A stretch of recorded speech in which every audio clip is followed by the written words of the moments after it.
सिर्फ एक महराज मलिक पे सवाल उठता था, लेकिन महराज मलिक ने भी तो पूरे यहाँ ईस्ट की जो बात थी उस पर भी उन्होंने ऑटो पे उठाया। जिस हिसाब से आप कहते थे उस टाइम कि हम करप्शन को खत्म करेंगे, लेकिन मुझे लग रहा है कि आप जो है इस हिसाब से आप दिल्ली में बैठे हो, उसके बाद तो मैंने आपका टूर ही नहीं कहीं देखा, मैंने एडमिनिस्ट्रेशन की कहीं बात करते नहीं। आप इसी पे बात करूँ तो फिर अगर हम बात करते हैं फिर क्या होता है कि फिर वीडियो साहब भी अभी कॉल करेंगे, एसीडी साहब भी कॉल करेंगे, क्योंकि उन्होंने कुछ वेंडर रखे हुए हैं जिन्होंने साइड पे आके सामान देना होता है पूरा, चाहे वो किसी भी चीज का हो, मटेरियल के हिसाब से उन्हें देना होता है, लेकिन कोई नहीं वहां पे देता है और उनके खाते में पैसे अकाउंट में 90 लाख रुपए गए थे।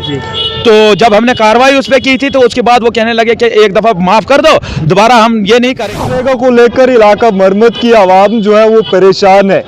इस वक्त मेरे साथ जो है बातचीत करने के लिए हिदायत भट्ट जी हैं, जो इलाका मरम्मत के रहने वाले हैं। क्या कुछ परेशानी इनकी है, इनसे जानने की कोशिश करेंगे। आपसे जानना चाहूँगा क्या कुछ परेशानी जो है खास करके इलाका मरम्मत के लोगों को आ रही है और आपको क्या परेशानी आ रही है। सबसे पहले तो मैं आपका शुक्रिया करता हूँ कि आपने मौका दिया।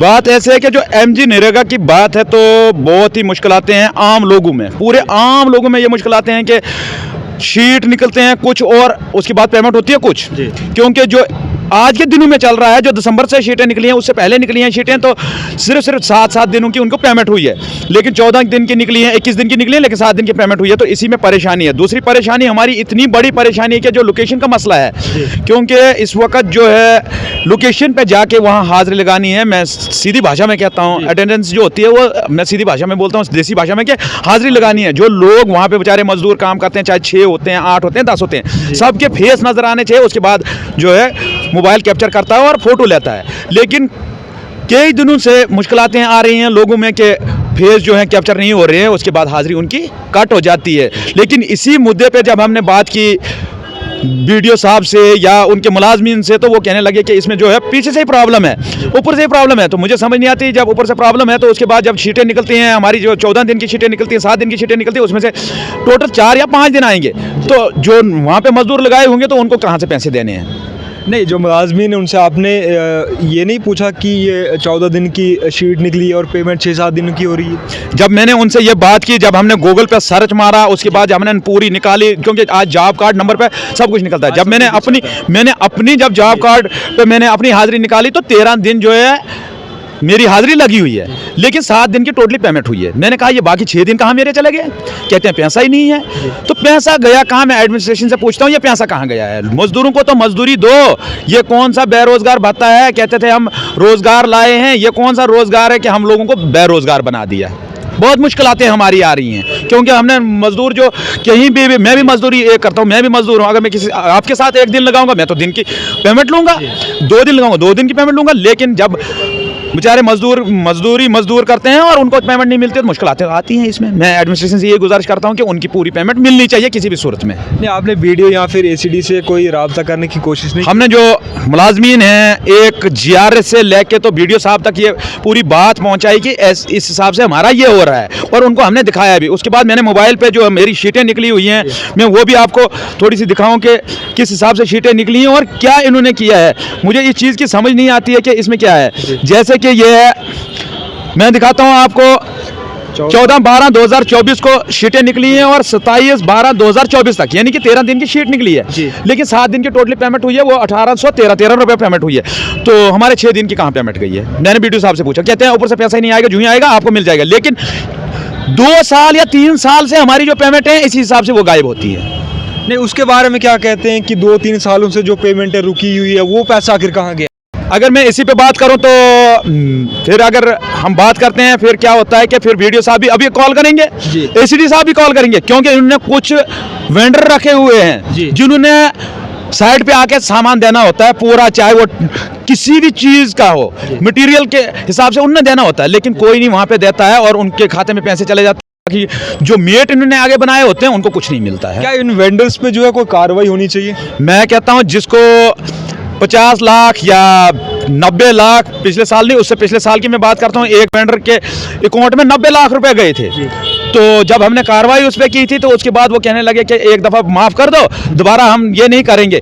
एक वेंडर के अकाउंट में जब 20 लाख से 90 लाख तक चले जाएंगे तो आम लोगों को क्या मिलेगा? ये तो पूरा चले जाता, क्योंकि 1 लाख में से ये 33,000, 35,000, 40,000, 45,000 से ऊपर पेमेंट नहीं करते हैं अनस्किल्ड में। तो बाकी जो डालते हैं ये पूरा मटेरियल जो डालते हैं उसी को डालते हैं वेंडर को, उसमें मिली भगत चलती है। फिर वीडियो साहब को भी शायद जिस हिसाब से वो कहते हैं कि फिर पूरे एडमिनिस्ट्रेशन को पैसे जाते हैं, इस हिसाब से जो कहते हैं वेंडर वाले कहते हैं। आपसे जानना चाहूँगा कि जिस तरह से आपने कहा कि अनस्किल्ड में पैसा आता है, नहीं जो बाकी मटेरियल वगैरह हो तो वो पैसा आपको मिला पिछले 2-3 सालों से? सर सिर्फ मुझे पिछले साल का 1 साल का मिला है, 2018 से लेके मैं काम करते आया हूँ खुद। बाकी भी 1 साल का मिला है, बाकी पूरा गायब है सर।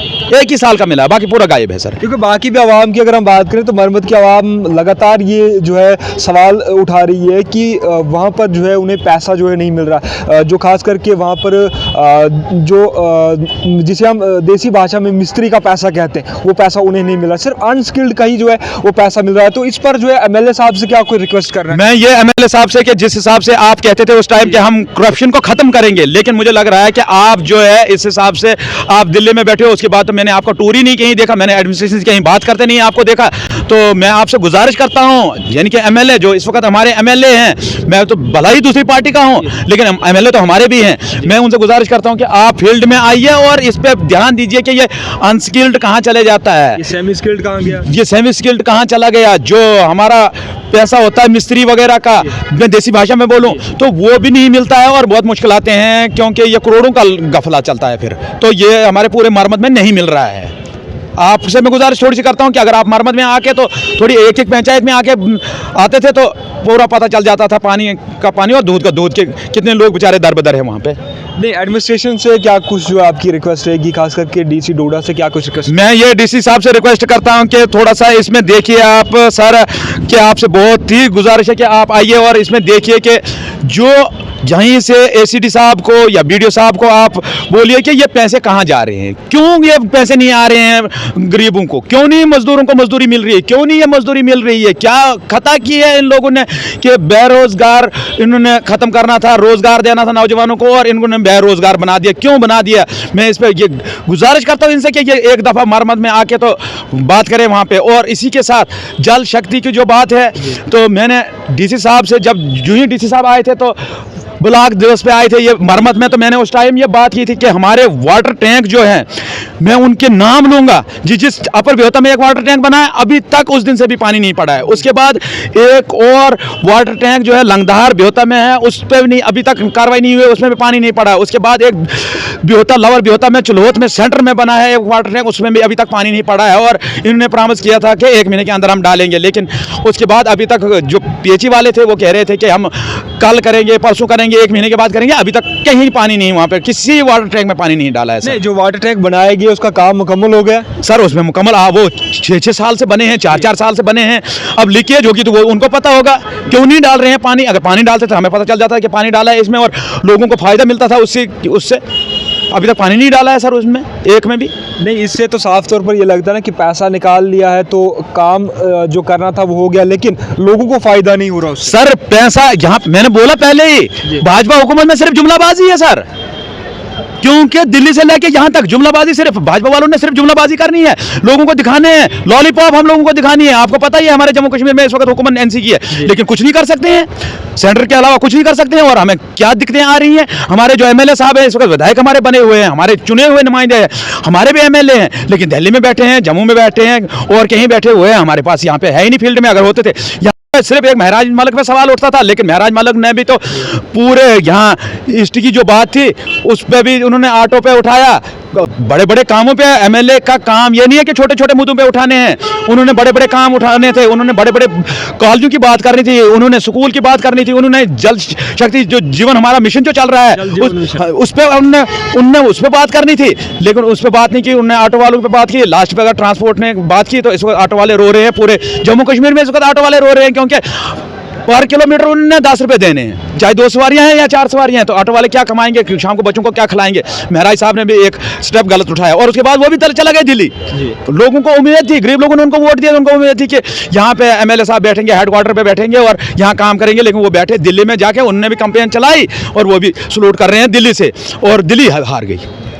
शायद मुझे लग रहा है महराज साहब की वजह से दिल्ली भी हार गई, क्योंकि यहाँ से भटक के गए थे वहाँ पे और उन्होंने वहाँ पे भी उनको हरा दिया, और जो शक्ति साहब है वो भी दिल्ली में बैठे। तो यहाँ की किसी को, जनता की है ही नहीं, किसी को पड़ी हुई है, क्योंकि हमें लॉलीपॉप दिखाते हैं उस टाइम और वोट लेके तो चले जाते हैं। तो मैं इनसे गुजारिश करता हूँ कि आके आइए फील्ड में, अपनी अपनी कॉन्स्टिट्यूंसी में काम कीजिए, पूरे जम्मू कश्मीर को आप डेवलपमेंट कीजिए। हमारी जो पावरें हैं, हमारी जो बिजली की पावरें हैं, वो जो इन्होंने वादे किए थे, जो सिलेंडर इन्होंने वादे किए थे, जो इन्होंने जो पेंशनें इन्होंने वादे किए थे, तो एक पे भी काम नहीं हो रहा है। चुपचाप सिर्फ लॉलीपॉप दिखाने के लिए इनके हैं जुमलाबाजी, बस बाकी कुछ नहीं। आखिर में जो सरकार से क्या कुछ जो है रिक्वेस्ट करेंगे? मैं सबसे पहले तो ये मैं रिक्वेस्ट इस वक्त करता हूं सरकार से कि आइए यहाँ पे रोडों की खस्ता हालत देखिए। ये कहते हैं कि हमने जी यहाँ से जो मरम्मत सुध महादेव टंडल, उस पर कितना स्लो काम हो रहा है, कितने सालों से हो रहा है, क्योंकि उनने दूसरा इलेक्शन भी इसी पे जीतना है, 2029 वाला इलेक्शन पार्लियामेंट भी मुझे लग रहा है इसी पे जीतना है। और इन्होंने यही जुमलाबाजी रखी हुई है। जो हमारा बड़ग्रां टू गोवा रोड है, उसकी हालत देखें, कितने कितने खड्डे हैं, जान हथेली पे लेके। और बिहोता की बात करता हूँ, जो बिहोता तक रोड है, कितने कितने खड्डे हैं, उसमें क्या हालत बनी हुई है। और जो बेचारे डिलीवरी वाले होते हैं, शायद कई को तो रास्ते में ही हो चुकी है डिलीवरी, कई बेचारे वहाँ पे ही डिलीवरी हो जाती है चलते चलते 2 किलोमीटर के बाद। और वो रोड की हालत जो है खस्ता हालत है। और एमएलए साहब हमारे बाद में मरम्मत आए नहीं, और मरम्मत से अच्छे वोट उनको मिले हैं, वो मुबारक की बात है, उनको वोट मिले तो विधायक बन गए हमारे। लेकिन उसके बाद उन्हें काम भी करना चाहिए और आके ग्राउंड पे काम करें। चलिए जी, बहुत बहुत शुक्रिया। आप सब ने जो है सुन लिया कि मेरे साथ जो है हिदायतुल्लाह भट्ट साहब थे। इन्होंने साफ तौर पर कहा कि इलाका मरम्मत के अंदर जो की खास करके अगर हम बात करें तो नरेगा के अंदर जो है लोगों को जो है खास करके काफ़ी ज़्यादा जो है परेशानी का जो है वो सामना करना पड़ रहा है। उम्मीद की जा सकती है कि डिप्टी कमिश्नर डोडा जो है इस चीज़ पर जो है खास ध्यान देंगे।